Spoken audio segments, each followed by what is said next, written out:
Very good morning to all. आप सभी कैसे हैं? मैं उम्मीद करता हूं आप सभी अच्छे होंगे। आज मैं एक अच्छा सा टॉपिक लेके आया हूं, एरर इन अकाउंटिंग। और ये खास तौर पे ये थ्योरेटिकल पोर्शन होने वाली है, बेसिक क्लासेज होने वाली है, क्योंकि बिहार में जो एग्जामिनेशन होने वाला है बीपीएससी टीआरई फोर्थ में, तो उसमें यहाँ से अक्सर क्वेश्चंस बनते हैं, ठीक ना। किसके लिए? तो देखेंगे टीआरई जो आपको है बीपीएससी टीआरई जो आपको फोर्थ का जो एग्जाम होने वाले है, उसमें अक्सर लास्ट टाइम में जो एसटीटी हुई थी और बीपीएससी हुए थे, उसमें देखने को यहाँ से अच्छा खासा क्वेश्चन मिला था। एरर क्या है, टाइप्स ऑफ एरर क्या है, कौन सा एरर ऑफ कमीशन है, कौन सा एरर ऑफ कंपनसेट है, इन तमाम प्रकार की चीजों देखने को मिला था। तो आज हम लोग उस पर डिस्कस करते हैं।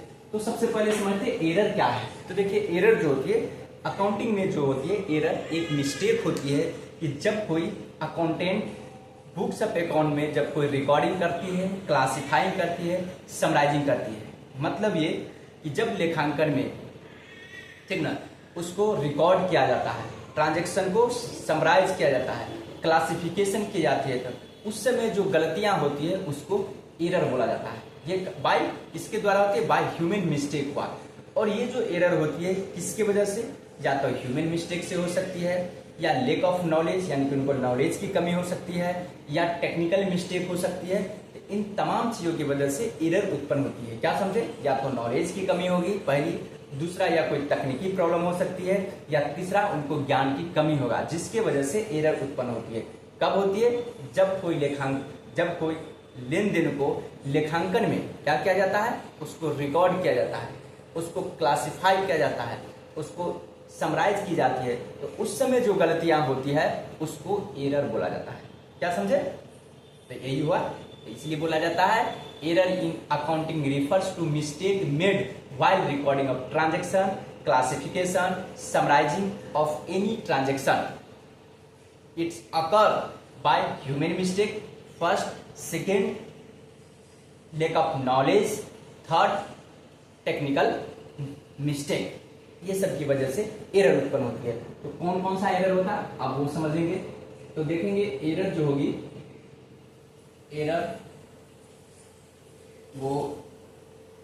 एरर को हम लोग चार भागों में बांटते हैं। ये चार प्रकार की हो सकती है। एक होती है error of omission, error of omission. दूसरा होगा error of commission, error of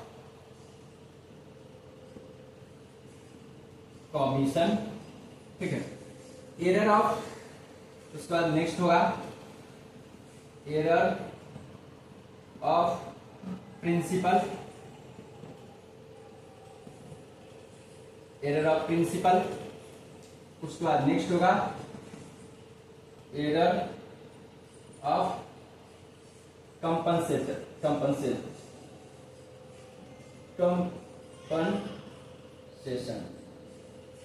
ठीक ना। ये चार प्रकार की एरर होती है अकाउंटेंसी लेखांकन में। ये चार प्रकार की एरर होती है।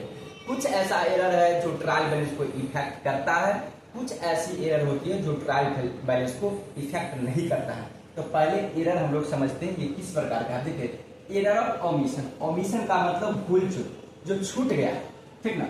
ये यानी कि जब रिकॉर्ड करने से कंप्लीटली या पार्शली छूट जाता है, ठीक ना। मिस्टेक ऑफ रिकॉर्डिंग ट्रांजेक्शन कह सकते हैं, मिस्टेक ऑफ रिकॉर्डिंग ट्रांजेक्शन को रिकॉर्ड करने से मिस्टेक हो गया। जैसे एग्जाम्पल के तौर पे मैं कह सकता हूं, wages paid ₹100 but not recorded. मतलब एरर, जो वेजेस पेमेंट किया गया था ₹100, लेकिन उसको रिकॉर्ड नहीं किया गया। क्या हुआ? छूट गया, ठीक है। या कई ऐसा ट्रांजेक्शन था, जैसे वेजेज ₹100 था, सैलरी 500 था, रेंट पेमेंट था, इन तमाम में से कोई एक छूट गया। रेंट हमने लिख दिया, वेजेज लिख दिया बट सैलरी लिखने से मिस्टेक हो गया, तो उसको बोला जाता है एरर ऑफ ओमिशन, ठीक ना। और ये जो एरर ऑफ ओमिशन होगा does not effect trial balance, क्या होगा, does not effect trial balance, ये ट्रायल बैलेंस को इफेक्ट नहीं करेगा, ठीक है। ट्रायल बैलेंस को इफेक्ट नहीं करने का मतलब ये इस टाइप का एरर जो होता है डिटेक्ट नहीं किया जा सकता है, क्योंकि ट्रायल बैलेंस जैसे ही हम लोग बनाएंगे तो वो इक्वल होगा, debit is equal to credit. क्योंकि ट्रायल बैलेंस बनाने का ही मेरा मेन मोटिव क्या होती है, अर्थमेटिकल एक्यूरेसी को चेक करना।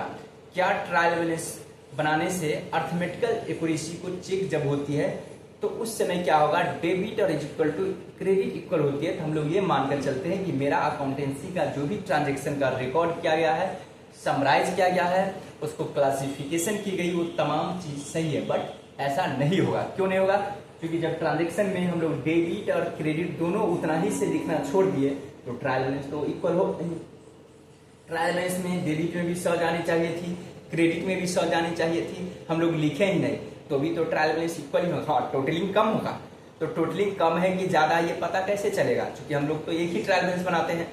तो ये हुआ एरर ऑफ ओमिशन। हमेशा याद रखेंगे एरर ऑफ ओमिशन की मतलब ये होती है जब कोई ट्रांजेक्शन लिखने से मिस्टेक बस मतलब वो छूट जाती है, मतलब कोई ट्रांजेक्शन भूल चूक बस छूट जाती है रिकॉर्ड करने में, तो उसको एरर ऑफ ओमिशन बोला जाता है। और ये ओमिशन एरर जो होती है ट्रायल बैलेंस को इफेक्ट नहीं डालता है, ट्रायल बैलेंस टैली कर जाती है, हमारा अकाउंटिंग एरर पकड़ में नहीं आती है। दूसरा एरर ऑफ कमीशन। अब देखिए एरर ऑफ कमीशन ये अक्सर सबसे ज्यादा ये पॉपुलर है।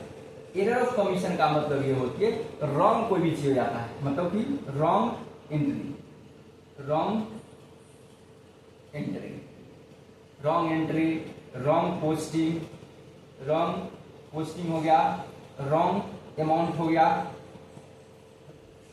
रॉन्ग अमाउंट का मतलब या रॉन्ग टोटलिंग हो गया, टोटलिंग यानी कि रॉन्ग टाइप का जो भी चीजें होगी आपको क्या होगा, उसको बोला जाता है एरर ऑफ कमीशन। जैसे एग्जांपल के तौर पे हमने वेजेस पे करी, वेजेस पेड हुई 100 रुपया, लेकिन हमने वेजेस अकाउंट में क्या लिखा, 50 रुपया लिख दिया, ठीक ना। या वेजेस अकाउंट की जगह पर wages account debit to cash account हमने लिख दिया कितना, 50 रुपया, जबकि ये होनी चाहिए था wages account debit to cash account 100 रुपये, जबकि हमने 50 रुपया लिखा। इस टाइप को एरर को बोला जाता है एरर ऑफ कमीशन। हमेशा याद रखेंगे कमीशन टाइप का एरर आएगा तो एग्जामिनेशन में हमेशा याद रखेंगे, बारीकी से क्या समझेंगे, जो रॉन्ग टाइप के कोई भी चीजें होगी जैसे wrong totalling, wrong debiting, wrong carry forwarding, wrong entries, wrong amount से लिखा गया, इस सभी प्रकार के इन तमाम प्रकार के एरर को हम लोग बोलते हैं error of commission. I hope आपको बातें समझ में आ रही होगी। जैसा कि मैंने यहाँ पर एग्जांपल दिया कि वेजेज हमने 100 रुपया पे करी, तो wages account debit to cash यहाँ पे होनी चाहिए थी 100, बट हमने लिखा कितना, 50 रुपये, ये हो गया एरर ऑफ कमीशन। अब क्या सर ये ट्रायल बैलेंस को इफेक्ट करेगा, एकदम इफेक्ट करेगा, ठीक ना। तो ये जो होता है एरर ऑफ कमीशन इफेक्ट करती है ट्रायल बैलेंस को, ठीक ना। इफेक्ट टीवी का मतलब समझेंगे trial balance. Error of commission जो होती है ट्रायल बैलेंस को इफेक्ट करेगा, क्योंकि जब अमाउंट हम लोग मिस्टेक कर देंगे, टोटली मिस्टेक हो सकती है, या अपने लोगों से कैरी फॉरवर्ड करने मिस्टेक हो गया, या रॉन्ग साइड एंट्रीज हो गया, तो ऑब्वियसली है कि ट्रायल बैलेंस जब हम लोग बनाएंगे तो वहां पर ट्रायल बैलेंस टैली नहीं करेगा, मतलब डेबिट क्रेडिट इक्वल नहीं होगा। उस सिचुएशन से पता चलेगा इस टाइप का एरर पकड़ में आ जाती है, ये एरर इजी वे से डिटेक्ट हो जाती है, ठीक है। अब हम लोग आगे बढ़ते हैं। एरर ऑफ प्रिंसिपल, देखिए नाम से ही पता चलता है सैद्धांतिक एरर, ठीक ना। तो ये एरर जो होती है क्या होती है, ब्रेक कहता है या वायलेट अकाउंटिंग प्रिंसिपल। अकाउंटिंग जो मेरा प्रिंसिपल होती है, अकाउंटिंग वायलेट कर देती है, वायलेट अकाउंटिंग प्रिंसिपल को। जो लेखांकन सिद्धांत होती है उसको तोड़ देती है, उसको बोला जाता है एरर ऑफ प्रिंसिपल। एग्जाम्पल के तौर पे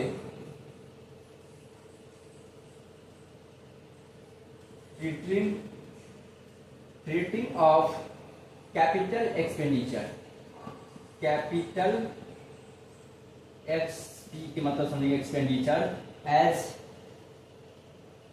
रेवेन्यू एक्सपेंडिचर। देखिए क्या हुआ, हमने बताया कि एरर ऑफ प्रिंसिपल की मतलब ये होती है कि अकाउंटिंग क्या करता है, प्रिंसिपल को डिफॉल्ट कर देता, ब्रेक कर देती है, वायलेट कर देती है। मैंने क्या लिखा, वायलेट अकाउंटिंग प्रिंसिपल, लेखांकन सिद्धांत को ही डिफॉल्ट कर देती है, तोड़ देती है। जैसे कोई कैपिटल एक्सपेंडिचर हुआ, कहता देखिए treating of capital expenditure as revenue expenditure, जो भी कैपिटल एक्सपेंडिचर जो होती है, ठीक है, पूंजीगत खर्चे को आयगत खर्च मान लेगा, तो क्या हुआ, लेखांकन सिद्धांत ब्रेक हो गया। जैसे एग्जाम्पल के तौर पे example purchase of machinery rupees suppose that 10,000।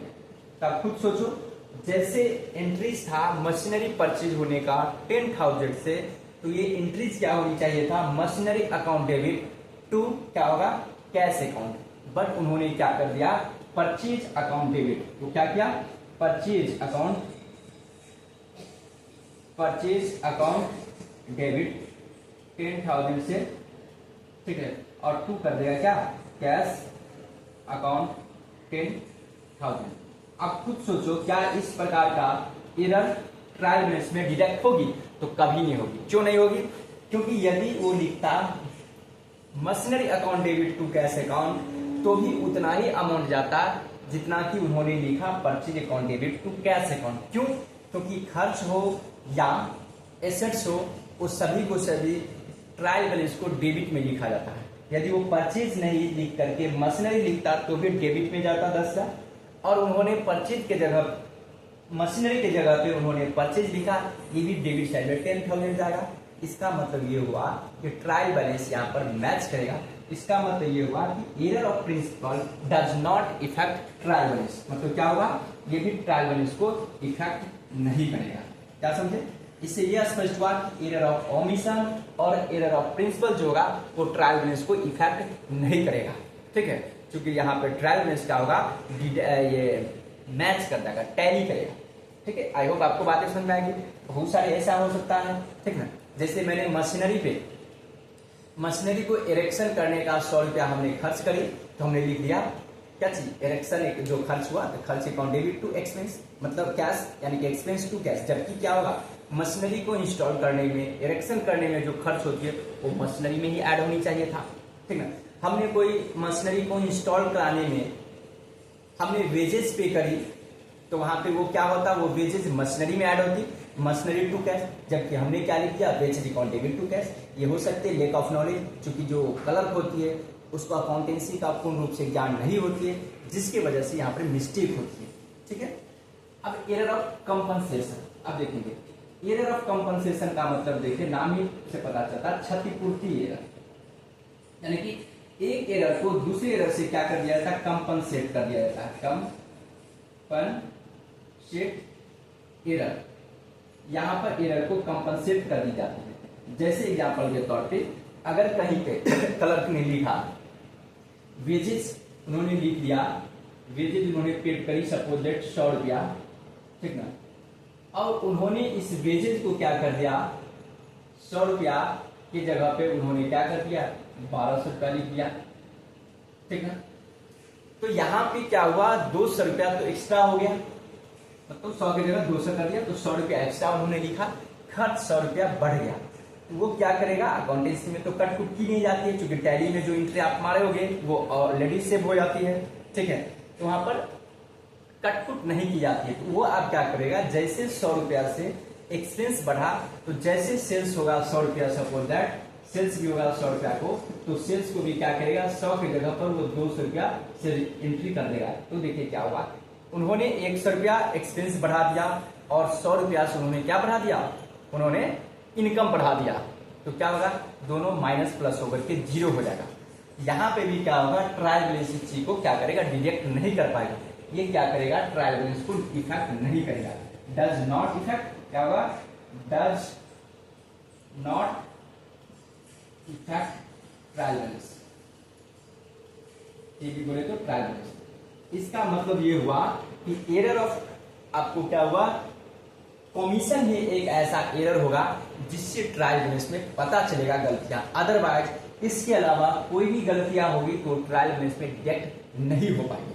I hope आपको ट्रायल बैलेंस के बारे में जानकारी मिली कि एरर क्या है, और एरर से जब भी एग्जाम में यदि इस पर क्वेश्चंस आते हैं तो आप लोग, मैं उम्मीद करता हूं कि आप कंप्लीट सभी क्वेश्चंस को सॉल्व करके आएंगे। इसको आप लोग एक नोटबुक में अच्छे से नोट करके रख लेंगे, ताकि आपको इस बार जो एसटीटी में पूछने का क्वेश्चन है, बीपीएससी तैयारी फोर्थ में होगा, आपको एक भी क्वेश्चन ट्रायल बैलेंस के एरर से नहीं ये होने वाला।